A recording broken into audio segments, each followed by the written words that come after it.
Hello, everybody. Welcome to the Flow Show. Good morning, gents. How are you doing today? Good morning, mate. Hello. Snell's with us, Mr. Backend himself. He's been doing a sterling job the last few days. While Sterling? I don't think I want to be compared to Sterling, but yeah. No. I could compare you to Drachma if you like. How you doing, Ryan? Are you good? Yeah, all good, mate. And big thanks to you for keeping all the cogs clunking behind the scenes, mate. That's turning okay, man. behind the scenes. We're all one team. One team.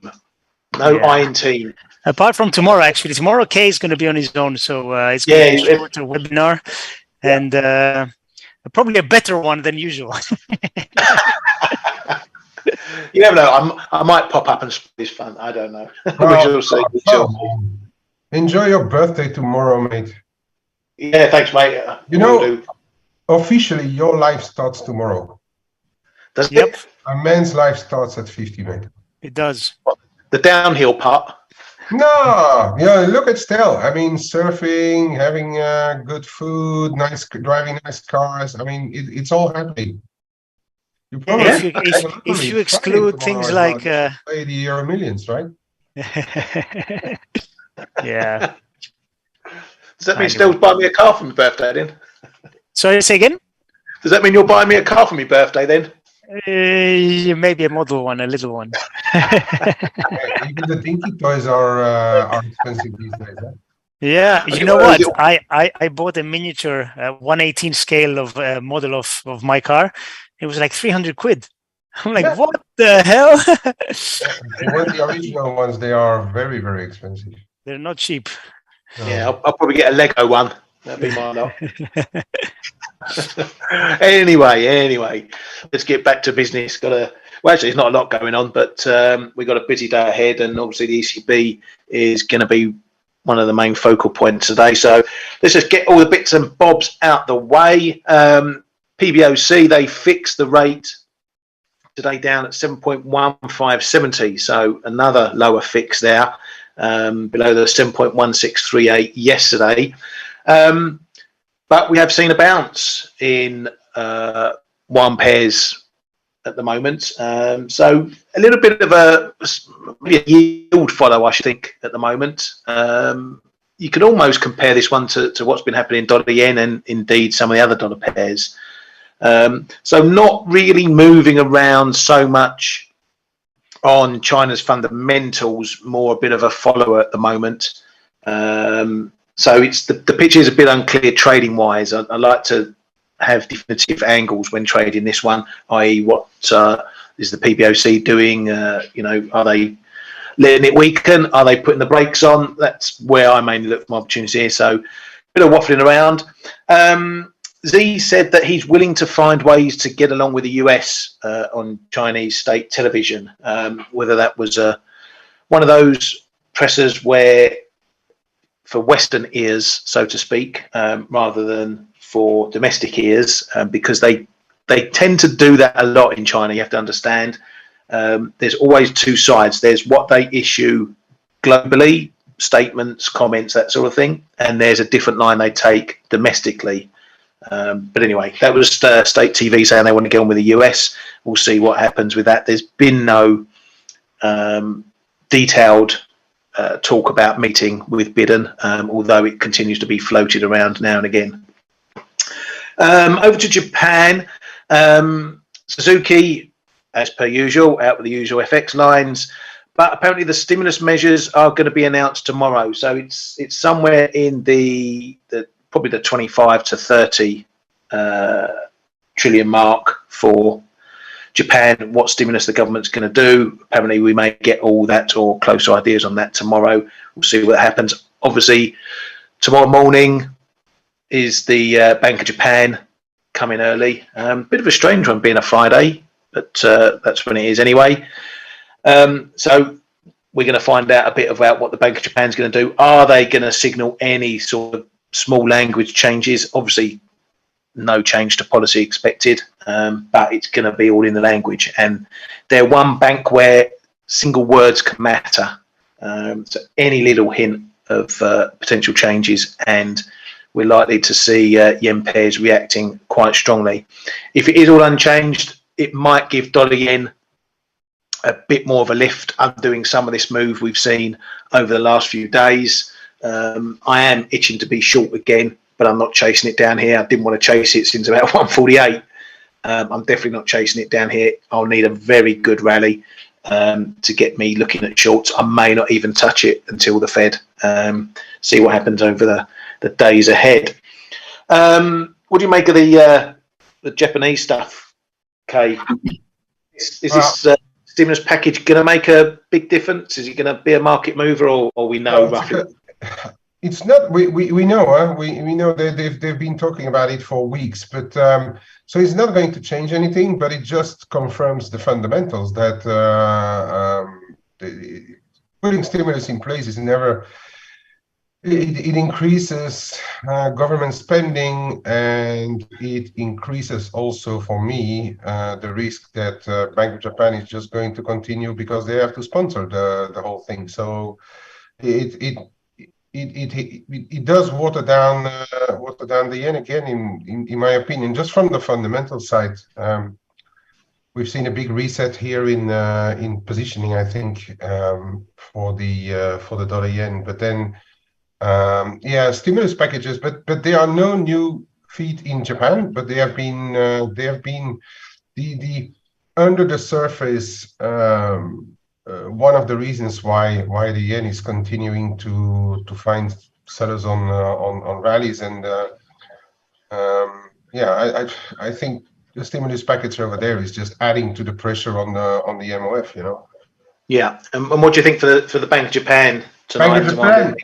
Well, base case is nothing, but I've been repeatedly saying that Kuroda is somebody who can all of a sudden surprise the markets.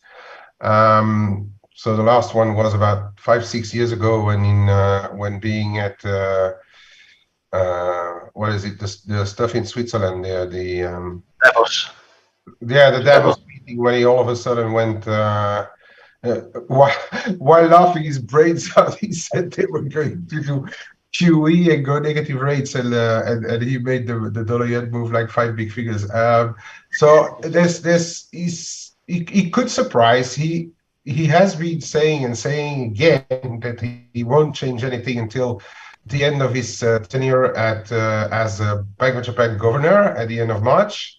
But never say never. And if there is and I've been saying that before, if there would ever be a window for them to change something, it's now. It's absolutely now. When the yen is weak, when the rest of the central banks are hiking like no tomorrow, I think it's the perfect window. And also the negative yields have been weighing on the local banks. The regional banks, the weaker yen has been weighing on the importers, with the exporters being less buoyant because of still supply constraints, and etc. etc. There's never been a better window to do something. So I don't know, is he going to surprise us? But I'd say base case, everything stands still, but as you say, and as we've been saying in the chat room as well, there may be some wording to be adapted, at least for them talking about what should be going on with YCC. I think the only thing really where we can expect something is on the yield curve control, right? They could start to hint to widen it to 50 onto 50 BPs. It's a big move because it's doubling the band. So for Japan, it's a big move. So we really have to be careful going into the Bank of Japan. Right? Yeah, and just as we're talking about this, there's headlines out from Japan saying that the final draft of the economic package, the government outlay for economic stimulus will be 39 trillion yen. The total size of the planned stimulus package is around 71.6 trillion yen. That's a final draft of the package that Reuters are printing. So 39 is maybe a bit of a top end of expectations, but we know it was going to be there or thereabouts. It's more than expected, because the expectations was for, if you put it in dollars, for just below $200 billion, and this at today's rate is about $270 billion. So that's a big add-on. I mean, wow. they're really throwing the kitchen sink at it. Yeah, exactly. So maybe we'll see. Maybe that will cause the Bank of Japan into some sort of move or change in language. Probably not the hawkish side, but we saw from what happened with the UK when they announced big potential stimulus packages, tax cuts, and that sort of thing. What happened to yields there? So at the very least, we might get some pressure on the top side of Japanese yields, which will force the Bank of Japan to buy even more of their own market. Anyway, we'll find out what they say about that tomorrow. Over to the UK, not a lot going on. Rishi Sunak apparently might axe a lot of the tax cuts that were prompted or put into Truss's plan. So he may put the marker pen through some of those. He's pretty much got his cabinet in place now. And there's also some news about he's going to be potentially going over all the Brexit stuff as well, to see what can be changed, what can be negotiated. Fresh eyes coming in on that, apparently. A quick look at the data. We had new home sales yesterday in the US. That's where we're going. Yesterday, bing, bing. So yeah, we'll talk about obviously the Bank of Canada, but just to get the data out of the way. New home sales were down 10.9%, although it did beat expectations, coming at 603k versus 585k expected.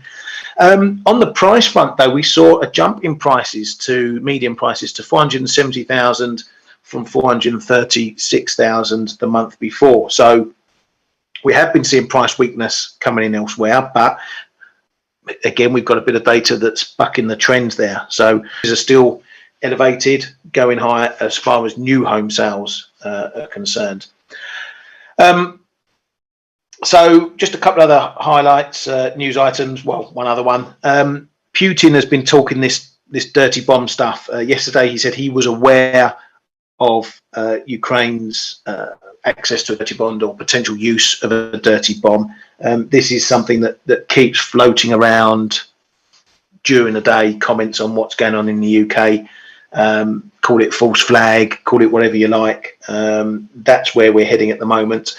There was another story out, I think it was the FT, saying that the US is going to speed up putting updated nukes around Europe. None of this is obviously good news. The market is probably sticking its fingers in its ears over this sort of stuff at the moment. No one wants to think about if it actually happens that we get something as bad as that.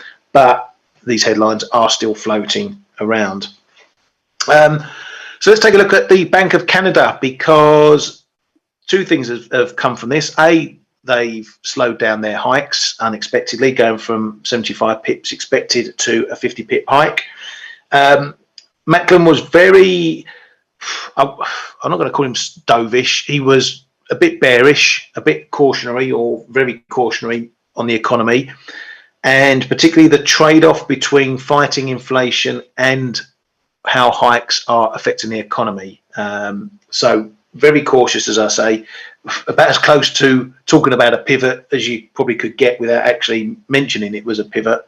But they still said that rates will be continue to go up, and that the decision on the size of hikes will be determined meeting by meeting on the data, so on and so forth. So aside from that, what that has done is that's fed further into the Fed narrative of potential slowdown in hikes. Usually you'd get the Bank of Canada following or matching what the US is doing. Now they've stepped ahead of what the US is doing. Obviously, they've got to look after themselves first, and he made that perfectly clear when asked a question yesterday about, what the Fed does. Does it impact what Canada does? And he made it very clear the US does for the US, Canada does for Canada. But it's still fed in, as I say, into the narrative. Dollar CAD had the expected pop on that less than hawkish hike, let's call it that. Had a bit of a run up. I did have a little sale up there because I thought the narrative for the Fed is still the bigger narrative, and that's not changed, and the dollar's basically been sold for the last few days. So that was a little bit of a fade attempt that I tried in that. And I think what we saw in that price action is going to be what we're going to see versus other central banks. It's still the Fed, the main game, whether they're on the hawkish side, whether they turn on the dovish side. So they've been hawkish for the last few months, and we've seen dollar gain and yields gain. If other central banks start turning around as well, we're basically going to see the opposite of what we saw in the hike cycle, as we will in the slowing cycle, let's call it that. So I think any dollar rips we get in particular pairs are going to be rally sold. But the closer we get to the Fed, the more I'm going to leave it alone, because I want to see where the dollar is going into it. What is the sentiment going into the Fed? But anyway, back to the BOC. What did you make of that yesterday, Kay or Stel? Hey, I actually missed a minute or two of what you were saying because I had to answer the door. But Bank of Canada, Bank of Canada surprised me definitely. I don't understand why they, excuse me, why they surprised the markets. They could easily have done 75, that was expected, and then guide lower. It kind of worries me because I think it's showing the way things are going to be going. So I think that we had the UK first with the whole pensions issue, buying bonds again. Now Bank of Canada is doing a step. It's not a big step, but they're doing something different, more dovish than expected. Definitely, I know they did say the size of the hikes is going to depend on data, blah blah blah. But really, we look at actions, and the action yesterday was more dovish than expected, end of story. So I have been saying for a while that I think the turn from the Fed is coming, and it's coming probably sooner than people think. I think Q1 2023 is when it happens. And moves like this from the Bank of Canada kind of reinforces for me the fact that they understand that things are fragile, markets are fragile. I don't know what they're thinking, and I don't know what they know, but for them to kind of start to change their course a little bit, but they are changing it already. It just makes me think that maybe the financial markets are a lot more stressed and a lot more on like a fine edge than I think they are. So for me, I have no doubt this was a dovish move yesterday from Bank of Canada, no matter what they say afterwards and how they spin it. And I think we're going to see other major central banks and the Fed do the same sooner rather than later, as Steve would say. Yeah, definitely, mate. What about UK? Yeah, I think as well, it's was a dovish hike. He was trying very hard during the presser to not come over as admitting that he's pivoting. I was a bit surprised by the way by the reaction of the Canadian dollar, especially not really versus US dollar, because the market was very much in a sell dollar mode yesterday, until yesterday at least, and until this morning. But even through the crosses, Canadian dollar didn't lose much. But it's the what is it, number 4 central bank who is starting to hint to the markets that over tightening may be just a little too much to ask. So we had RBA already underwhelming with their 25 BPs. The RBNZ telling us even earlier that they may come to an end or at least monitor very closely what's happening at the end of the year. And then we had, which went a little bit unnoticed, but then all of a sudden yesterday we did have a pretty big move in the mix. But I think it was earlier in the week, Banxico said that they may not follow suit on all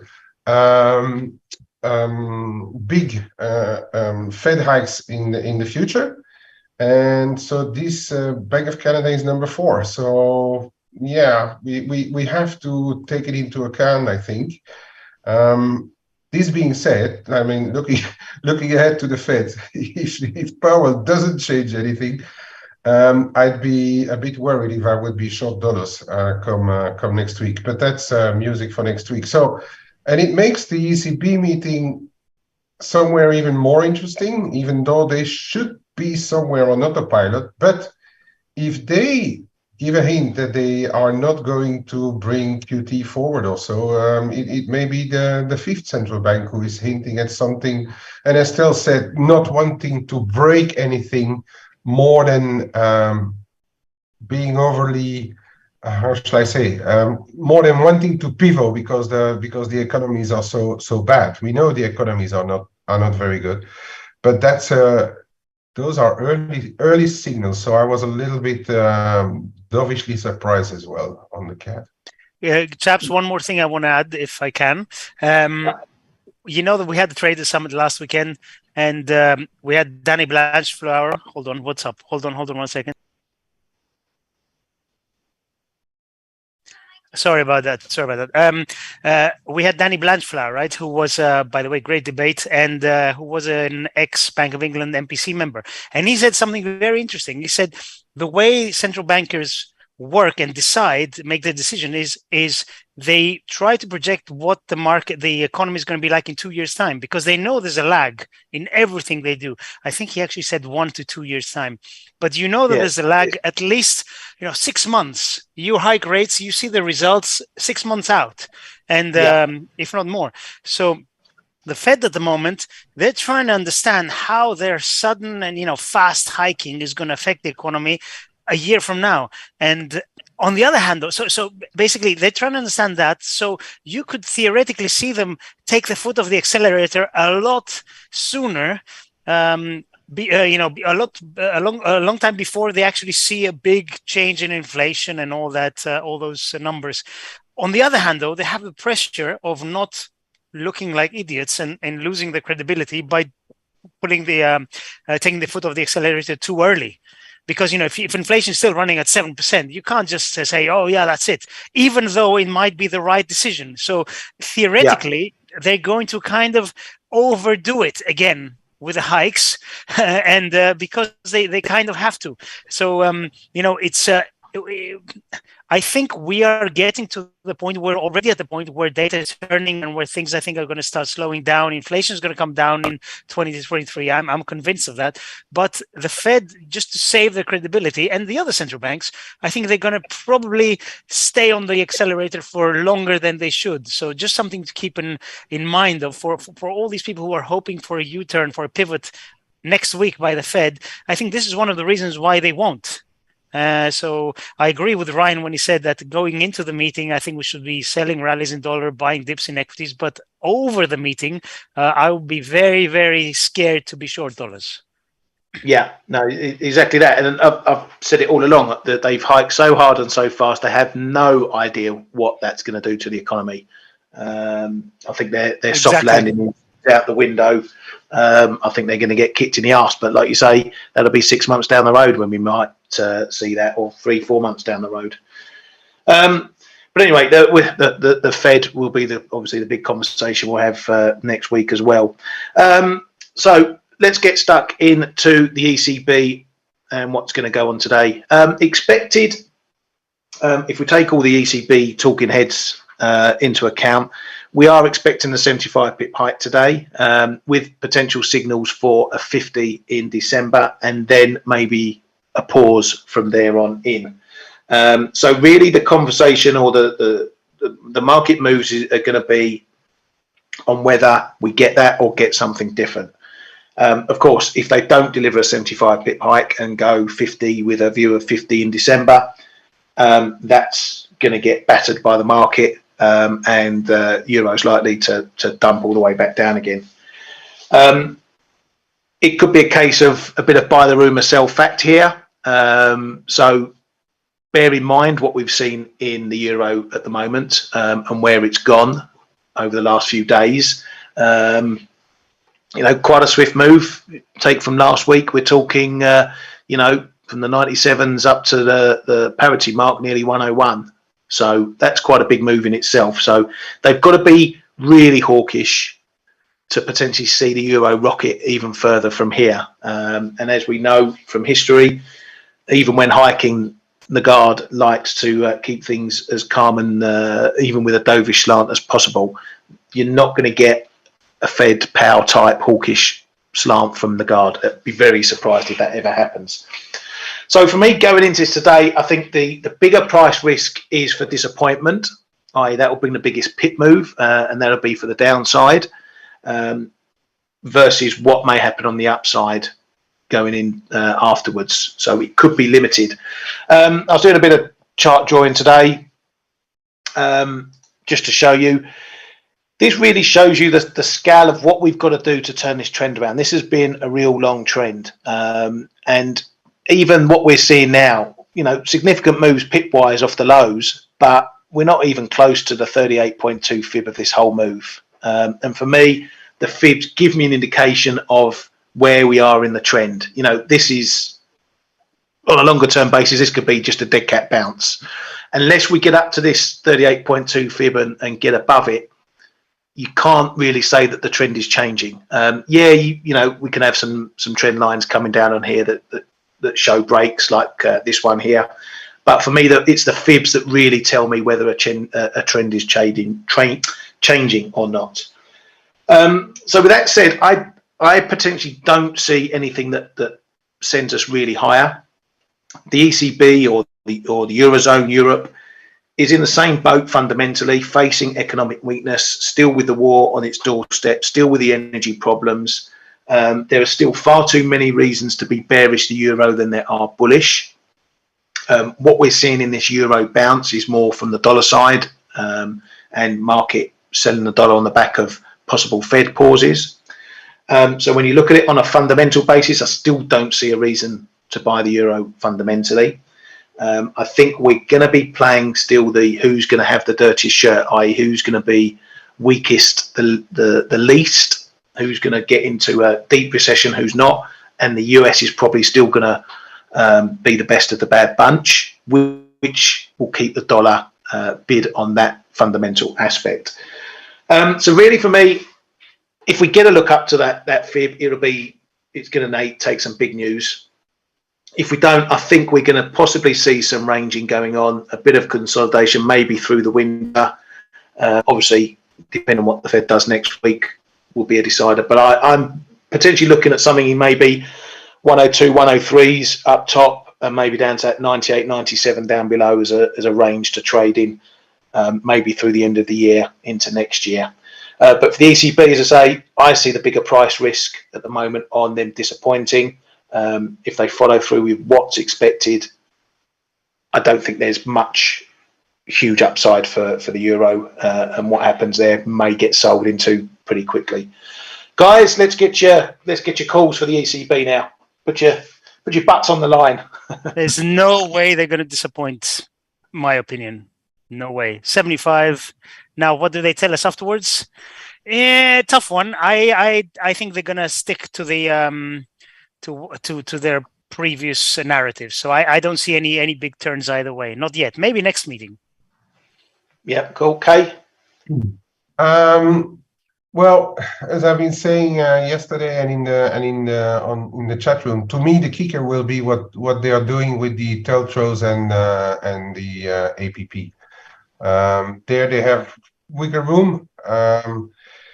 It could be one positive and one negative as well if they decide to not remunerate all the reserves. That should be weighing on banks and perhaps be a small negative on the euro. But on the other hand, if they decide to start winding down the asset purchases earlier than what the market originally expected, that in turn could give the euro a bit of an extra push in the back. But I have absolutely no idea what the market is really wanting to do with it. It's let's put it just easily. The euro declined 5 out of the 6 last meetings after the ECB.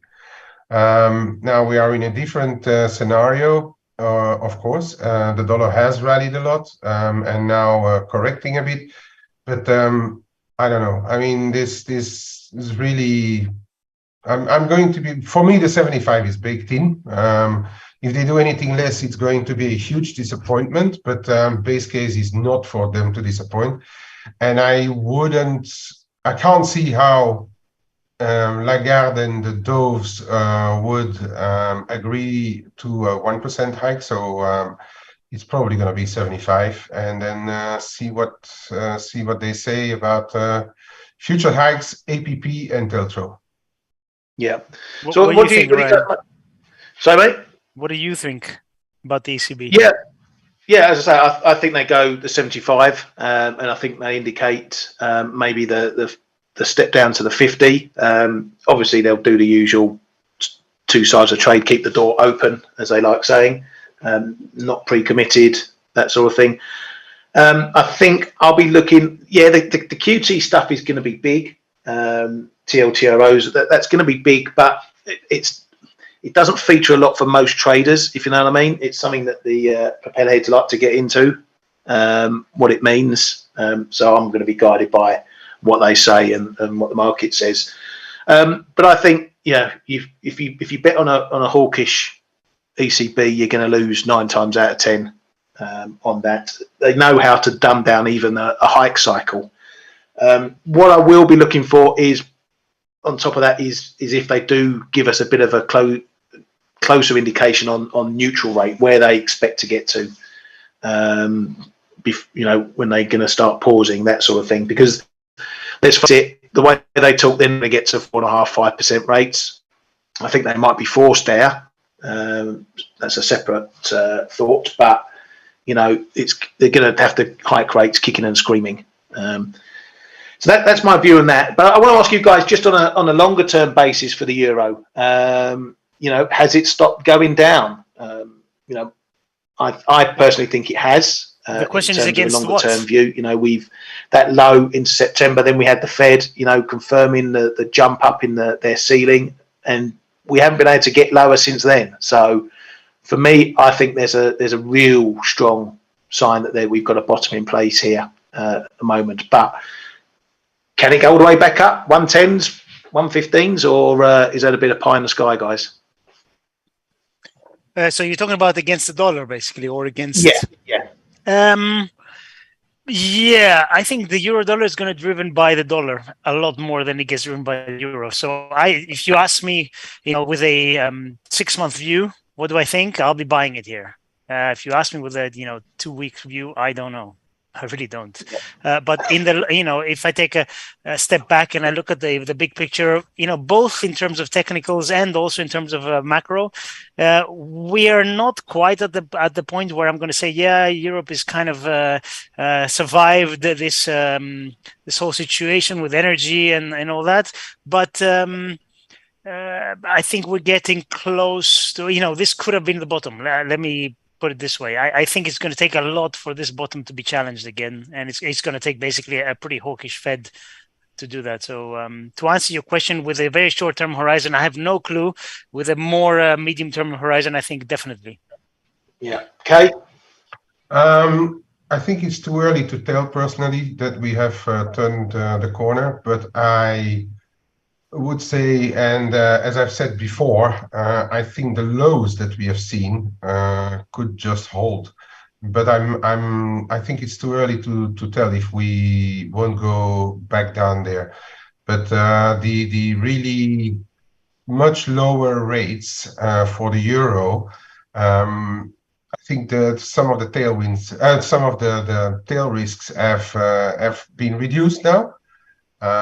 They seem to have found their like gas and oil storages and stuff, and even paying more for it, and it's likely already in the flows and in the price for most of it. So, but I'm not going to call a turn in the dollar yet, if that is part of the question. No. I think it's still a bit too early. I want to, and the reason why I'm saying that is that mechanically QT is tightening financial conditions, and now it can also be one of the reasons why they go into a deep recession in the US. But yeah, we have seen weaker US data. We have seen the heads of the Fed starting to possibly signal some pauses and stuff, but does it? And we've seen a bit of a reset in portfolios, I think, and in. But have we turned yet? I really wouldn't dare to call it yet. Yeah, cool, mate. And come on, guys and girls watching the show today, let us know what you think. Are they going to stick to their course? Are they going to be hawkish, dovish? Where do you see the euro dollar in, short term, medium term, long term? Let us know your thoughts in there. Love to talk about those as well. I'll hand it over to Kay for the charts in a moment. Just wanted to flag up today we have got GDP data coming from the US. This is potentially going to be big going into the Fed meeting next week.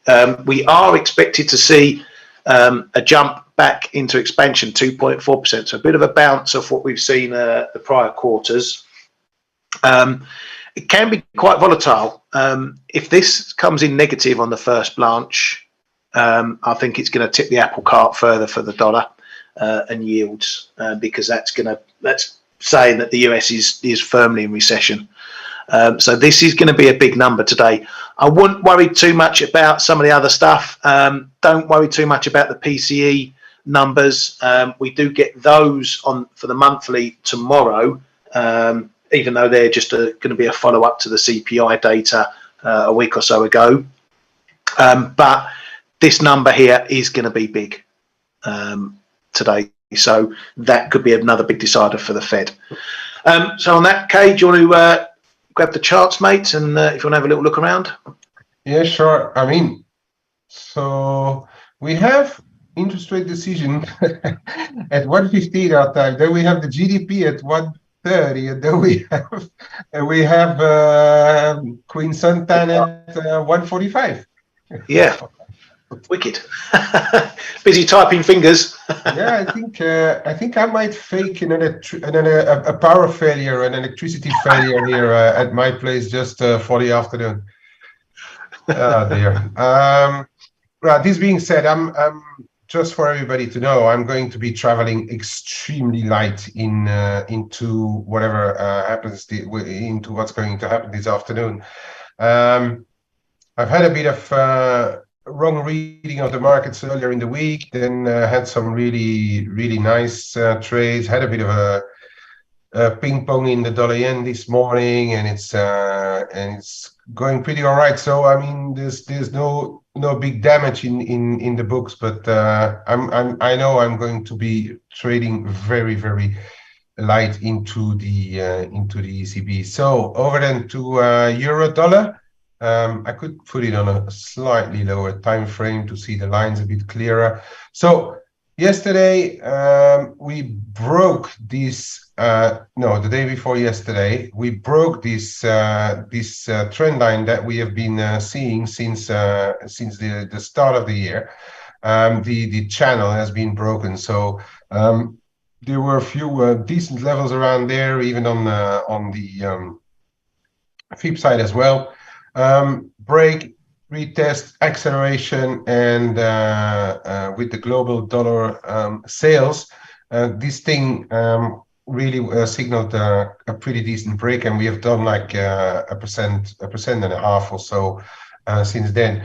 Over to the ECB, I think this 101 is going to be a level. Then the prior high 102 is going to be a level if the ECB comes out hawkish. Has it got more power to run? I don't know, but we have to take into account, regardless what we expect on the data and on ECB and Fed is too early, but we are in full swing for end of month flows. So they are going to add to the mix, especially that we are trading value date end of month. So we may see some interest of the US corporates.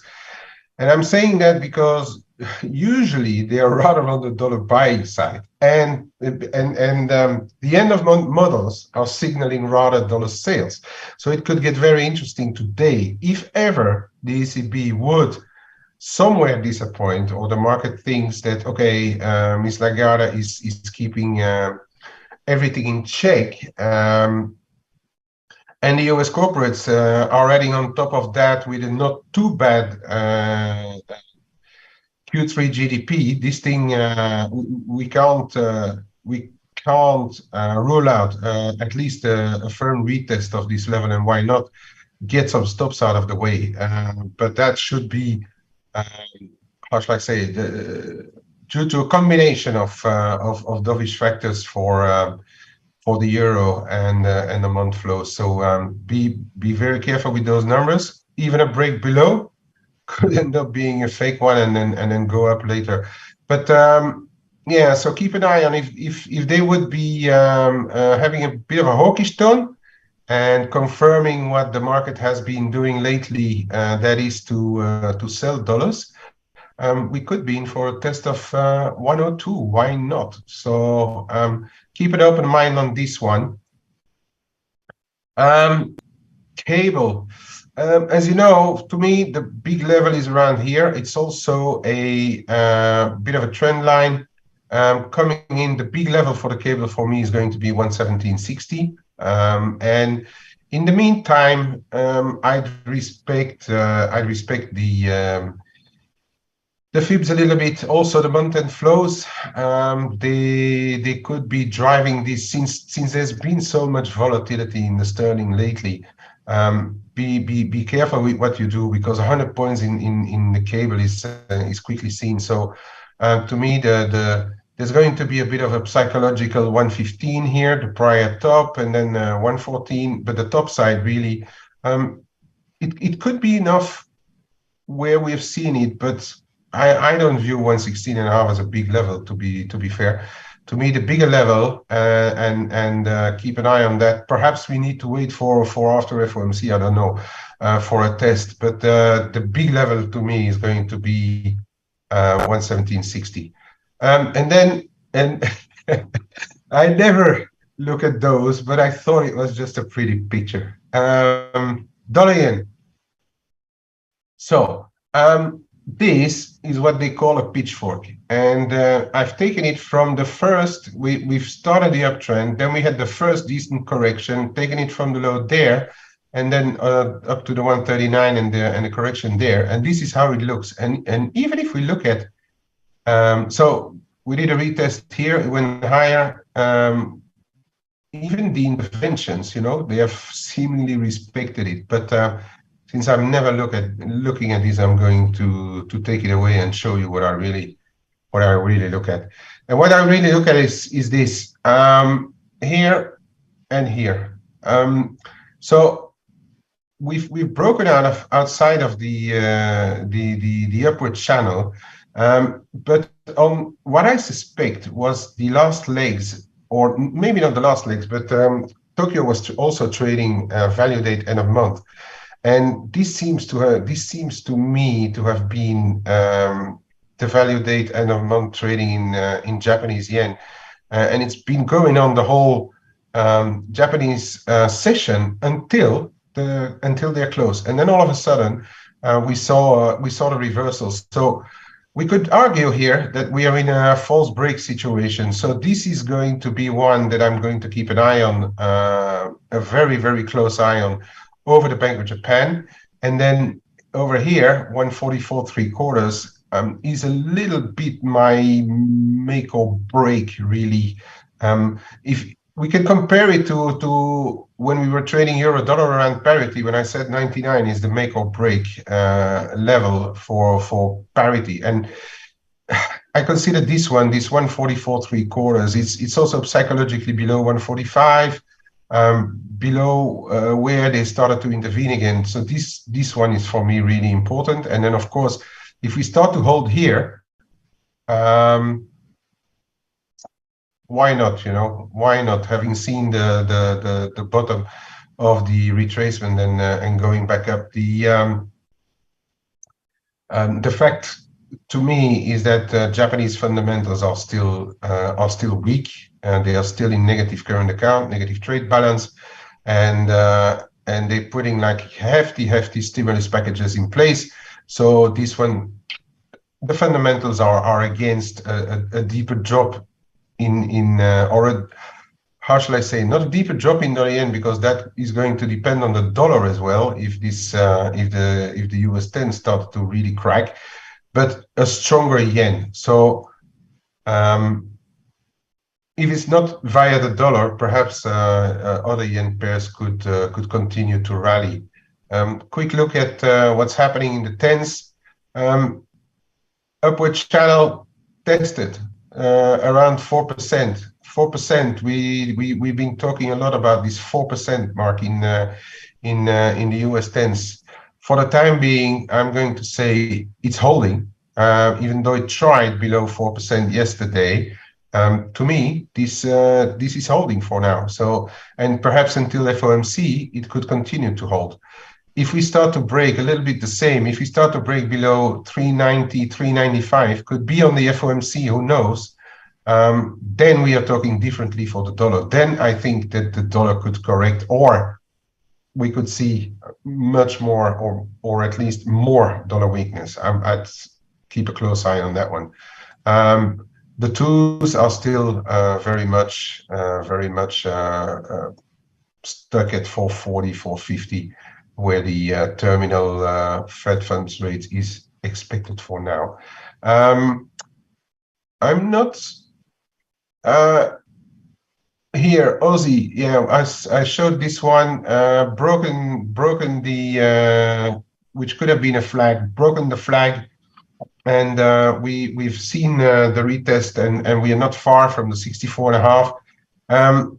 Could be a bit of a F.A.C.E as well if it goes back below. So keep a close eye on 64 the figure. Otherwise, 65, 20, 25. That is what we're looking at. Kiwi dollar, idem ditto, flag, but couldn't stay below. The under end, the bottom end here is around 57.90.95. We're about 20 pips from there. And the top side, which we tested, was 58.75. So yeah, we've got a few levels to play with. And just to keep Stelios happy, I'm going to look at silver. Silver here, and I'm going to take this out because I think those little channels are much more interesting than any fibs or so. It still could be flagging, you know, for a lower move, but FOMC should decide. So for now, yesterday we rallied up to 1970s, respected the trend line. We are trading back down to 1935. Keep an eye on what's happening around 1900, 1870, 1850. I'd say we are in a bit of a range still here. Stel, any? Okay, you know what? I've been writing on the chat room for the last few minutes. This is extraordinary what's happening. You know, many of the major dealers and mints and all that, you know, you go and buy coins or bars, they say, yes, you have to wait 3 months or whatever, you know, there's a queue. What I saw today, it was one of these online retailers, one of the big ones, APMEX, APMEX, however you call them. They are saying, sell us your Silver Eagles, Silver American Eagles at spot plus $10. Oh, really? Spot plus 10. And they are selling them on their site at 37.5, something like that. And there are buyers, and there is a shortage. So what does that tell us about spot? It's an absolute joke. 19.5 spot, you know, 37 dealing in the market. So at some point, because these futures, the futures prices are linked to actual delivery, right? If you buy a futures contract, you don't roll it. You ask from the seller to get delivered for the amount of the futures contract. So at some point, because I'm reading, obviously I'm not there, but I'm reading that the inventories of physical in COMEX and LBMA, they're decreasing rapidly. At some point, somebody's going to say, this is crap. You know, buy, 10, 100,000 contracts, whatever. and I'm going to hold them to delivery and see what the seller does, because theoretically they are obliged, they're obligated to give you the physical. That's going to be funny. That's going to be fun. But anyway, as for the chart, I agree. We're in a range and we're at the mercy of the Fed. Same with gold, same with silver. They're trying to bounce. And remember, we were talking about this for the past few days. We said, going into the Fed, most likely the dollar gets sold or rallies get sold in the dollar and risk and metals get bought. And we've seen this past few days, they start the day just like today, they're down, and later in the day they go back to positive. So what happens on the Fed date, I don't know, but this situation is just, I don't know, I can't explain it. It's crazy. I think it's really, really long. But I'm seeing this price action, I'm like, not yet. Yeah, that's the thing. I think what also can be at play is that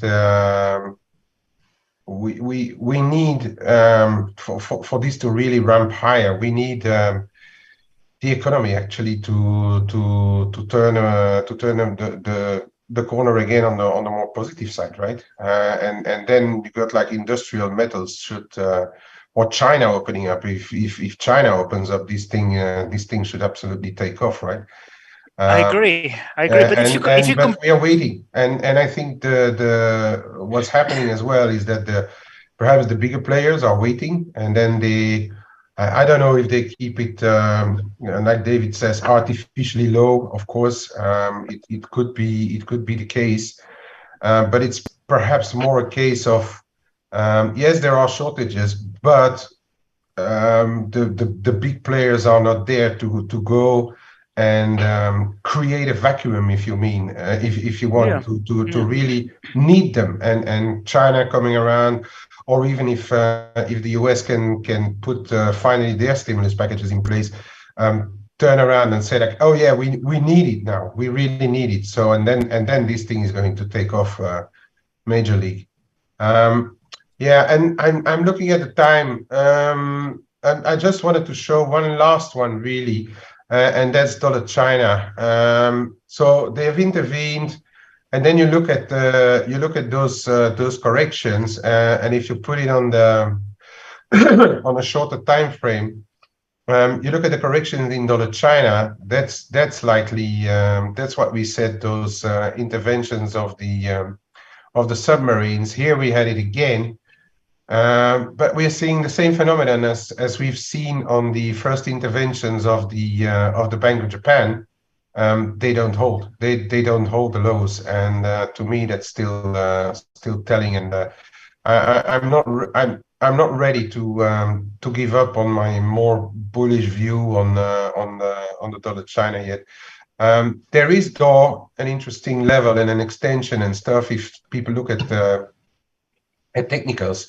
There is this bit of a channel top end, and that's coming in the 740s, and that's 3% above where we are. CNH is still an emerging currency. It could be done somewhere over the FOMC. And with that, Ryan, I'm giving it back to you.